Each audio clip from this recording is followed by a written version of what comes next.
का निशान भी है। ऐसे में गठबंधन को बांधे रखना राजकुमार रोत के लिए एक चुनौती है। हालांकि वो ऐसा नहीं मानते।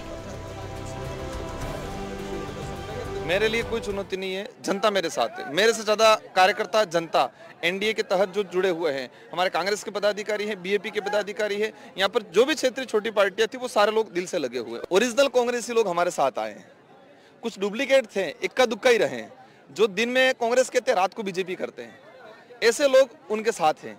उससे कोई ज्यादा फर्क पड़ता नहीं, जनता समझदार है।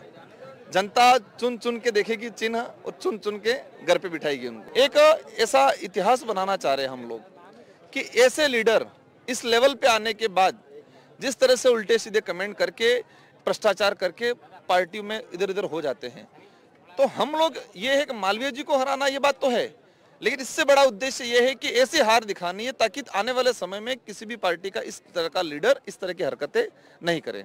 कितनी उम्मीद है आपको, और बाकी सीटों पे जहां पे भारत आदिवासी पार्टी चुनाव लड़ रही है उन सीटों को लेकर के क्या फीडबैक है? बहुत शानदार फीडबैक है, यहाँ पर 100% श्योर जीतेंगे। महेंद्रजीत सिंह मालवीय कांग्रेस और भारत आदिवासी पार्टी के गठबंधन में हुई गफलत का फायदा उठाने की जुगत में है।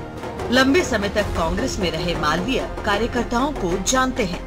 राजनीति हलकों में ये चर्चा है कि बीएपी से गठबंधन के बाद कांग्रेस का एक बड़ा समूह अंदर ही अंदर उनकी मदद कर रहा है और बड़ी संख्या में कांग्रेस के कार्यकर्ता उनके साथ बीजेपी में शामिल हो गए और वो इससे इनकार भी नहीं करते। गठबंधन होने से तो मुझे फायदा हुआ कि एक तरह से 60-40 हो गया। 60% कांग्रेसी मेरे साथ हो गया, क्योंकि वो नो बाप एक ऐसी पार्टी है जिसको कोई स्वीकार नहीं करता, और वैसे तो सामान्य वर्ग तो उसको देखना भी नहीं पसंद करता। तो जितने भी कांग्रेस के जो सच्चे कांग्रेसी थे उन्होंने तो कह दिया हम तो महेंद्र मालवीय के साथ जा रहे हैं, और इसलिए 6 प्रधान, 1 जिला प्रमुख, 150 के आसपास सरपंच, 100 के आसपास डायरेक्टर और हजारों की संख्या में पार्टी के कार्यकर्ता सब भाजपा में आ गए। तो मुझे तो कोई दिक्कत है ही नहीं कोई। और देखो, अगर दिक्कत होती तो कोई न कोई पेपरबाजी होती, विरोध होता, कुछ न कुछ तो होता। बल्कि भाजपा भी बहुत कंफर्टेबल है, क्योंकि भाजपा का नुकसान मैं ही करता था। जब नुकसान करने वाला ही घर में आ गया तो बात खत्म हो गई। सबसे बड़ी बात यह है कि इन दोनों नेताओं की लड़ाई को और दिलचस्प बना रहे हैं अरविंद डामोर। अरविंद को कांग्रेस ने अपना उम्मीदवार बनाया था, लेकिन आदिवासी पार्टी से गठबंधन के फैसले के बाद उन्होंने नामांकन वापस लेने से इनकार कर दिया और अब कांग्रेस के ही सिंबल पर चुनाव लड़ रहे हैं। वो अब चुनाव को कांग्रेस के आत्मसम्मान बचाने की लड़ाई बता रहे हैं। कांग्रेस का जो सिंबल है वो एक आत्मा है कांग्रेस की, और जिसके साथ कांग्रेस का सिंबल है कांग्रेस पूरी उसके साथ में है। और नेता जो है नेताओं को कार्यकर्ता बनाता है, और कार्यकर्ता की टीम मेरे साथ में है। नेताओं की आवश्यकता नहीं है मुझे, मेरे पास कार्यकर्ताओं की टीम है जो अपने अपने फील्ड में सब लगी हुई है, और इसका रिजल्ट जो भी होगा अच्छा शानदार होगा। क्या मुद्दे हैं आपके, क्या कुछ बताते हैं आप लोगों को जब जाते हैं फील्ड में? तो मेरा एक ही मुद्दा है जो बहुत ही ज्वलनशील है। सभी लोग आरक्षण के मुद्दे को लेकर चल रहे हैं, कोई इस चीज़ को लेकर चल रहा है, कोई उस चीज़ को। मेरे पास सबसे बढ़िया मुद्दा यही है कि मैं बांसवाड़ा और डूंगरपुर में रोजगार पैदा करना है। रेलवे तो है ही है, रेलवे तो आ ही रहा है, रेलवे तो कांग्रेस सरकार की ही देन है। और जब बीजेपी वाले कह रहे हैं ना कि रेलवे हम लाएंगे, रेलवे तो कांग्रेस सरकार पहले ही 2012 में ला चुकी है।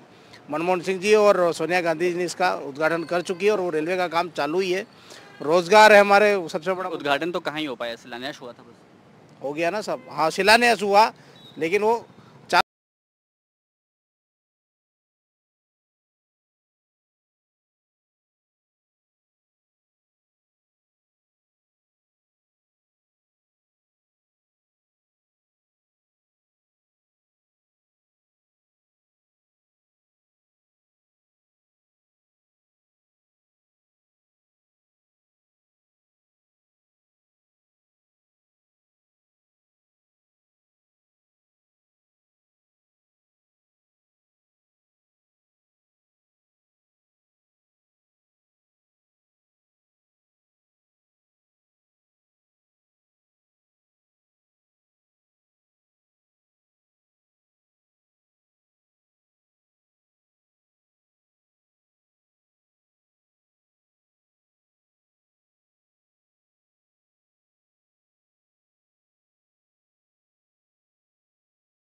हमारे साथ यहाँ पर बात करने के लिए कुछ महिलाएं हैं जिनसे बात करेंगे और जानने की कोशिश करेंगे कि इनके अपनी समस्याएं जो है इनके इलाके में वो क्या कुछ हैं, और जब आप वोट देने जाएंगी क्या सोच करके वोट देंगी, आपके लिए आपके इलाके में समस्याएं क्या हैं?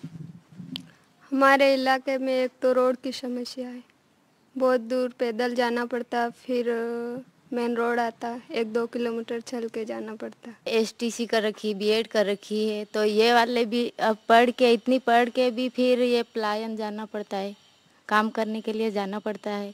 तो हम ताकि ये सोचे कि हमारे ये कुशलगढ़ में कुछ ना कुछ तो खोल ले ताकि हम यहीं कर सकते काम।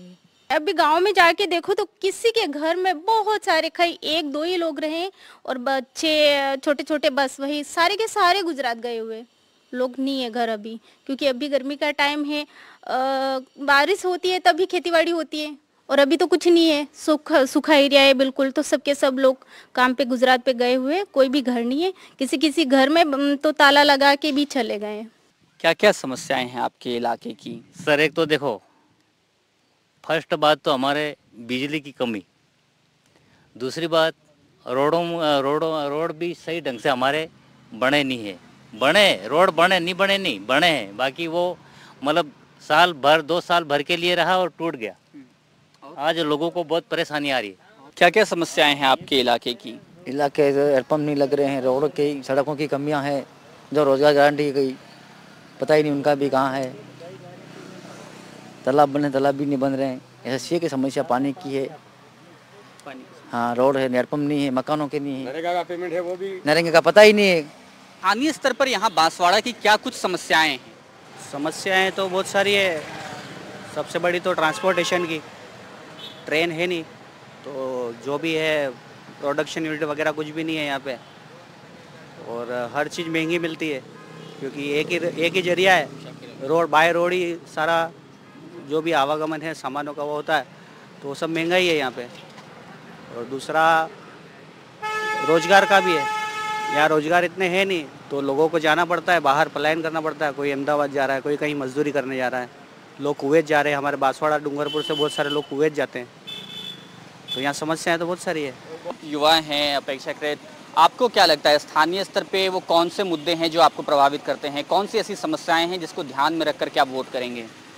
देखो, समस्या तो यूँ है कि हर जगह की अलग समस्या है। शहरों की देखी जाए तो यहाँ साफ़ सफाई, पार्किंग की, रोड की, अन्य कई समस्याएं।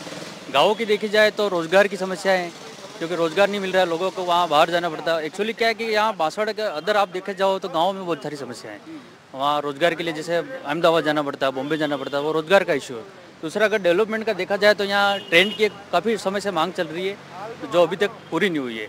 दूसरी, जैसे पावर प्लांट यहाँ 10-15 साल से छन हुए हैं कि पावर प्लांट बनेंगे यूँ, अगर पावर प्लांट बनता है तो लोगों को रोज़गार मिलेगा, सीधी सी बात है। लेकिन 10 साल से 15 साल हो गए, लेकिन अभी तक पावर प्लांट का कुछ कार्य आगे बढ़ा नहीं है। ग्रामीण स्तर पे क्या क्या समस्याएं हैं, खेती किसानी को लेकर क्या समस्याएं हैं? एक तो 6 घंटे तक तो लाइट कटी रहती है कभी कभार। उसके बाद यहाँ तो मड्डी है नहीं, धान मड्डी तो है नहीं, जो डायरेक्ट बढ़िया से देते हैं और बढ़िया अपने हिसाब से भाव रखता है। कभी अपन लेने जाए तो भी महंगा और देने जाए तो सस्ता है।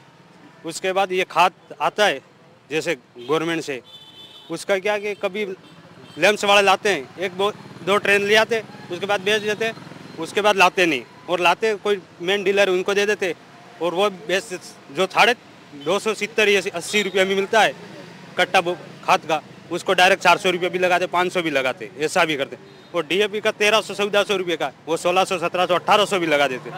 हाँ, इतना ऐसा करते हैं। और जो पहाड़ी इलाके हैं वहाँ पर पानी की भी समस्याएं बहुत हैं किसान। कहीं पर है पानी निकलता, बोरिंग करने पर आ जाता, कहीं पर नहीं भी आता है, कहीं पीने के भी लाले हैं। राजकुमार रोध शिक्षा व्यवस्था सुधारने और रोजगार दिलाने की बात करते हैं।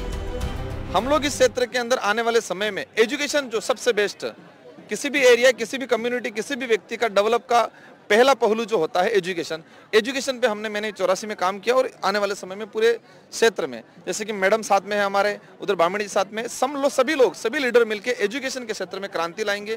जिस तरह से हमारे यहाँ से पलायन होकर गुजरात जा रहे हैं लोग, पूरा परिवार जा रहा है, इस चीज को रोकने के लिए हम अच्छा प्रोजेक्ट लाएंगे, एग्रीकल्चर में डेवलप कराएंगे, इन सारी चीजों को लेकर हम काम करेंगे। आप कह रहे हैं काम करेंगे। मुख्यमंत्री महोदय यहाँ आए थे, उन्होंने कहा कि वागड़ का कोई भी आदिवासी पार्टी का विधायक जो है वो वागड़ के विकास के लिए मुझसे नहीं मिला। तो आप विकास के लिए मिले नहीं, फिर विकास कैसे करेंगे? मैं एज ए भजनलाल जी के, तो भजनलाल जी का स्टेटमेंट समझू या मुख्यमंत्री का, अगर मुख्यमंत्री का स्टेटमेंट समझू तो इस एक संवैधानिक पद पे इस तरह से बोलना, इतना झूठ बोलना। हम 3 बार मिले हैं, पर्टिकुलर सीएमओ जाके उनसे मिले, सार्वजनिक मिले, विधानसभा मिले, अलग बात है। पर्टिकुलर सीएमओ में जाके मिले हैं और सीएमओ में एक एक चीज का रिकॉर्ड होता है कि कौन सा आदमी कितनी बार गया। सीएमओ में रिकॉर्ड मिल जाएगा कि राजकुमार रोत भजनलाल जी से कितनी बार मिला। महेंद्रजीत सिंह मालवीय भी प्रधानमंत्री के हवाले से इलाके की तस्वीर बदलने की गारंटी देते हैं। आप बहुत लंबे वक्त से यहाँ पर हैं, आपने सारी चीजें देखी। मैं कई लोगों से बात करके आया, लोग अभी भी पानी की समस्या, बिजली की समस्या और बाकी जो मुद्दे हैं उन पर बात करते हैं। बांसवाड़ा और डूंगरपुर का जो पूरा इलाका है वो मूलभूत सुविधाओं में काफ़ी पीछे है, खासतौर पे कुपोषण से जुड़े हुए जब आंकड़े आते हैं तो वो इसकी गवाही देते हैं।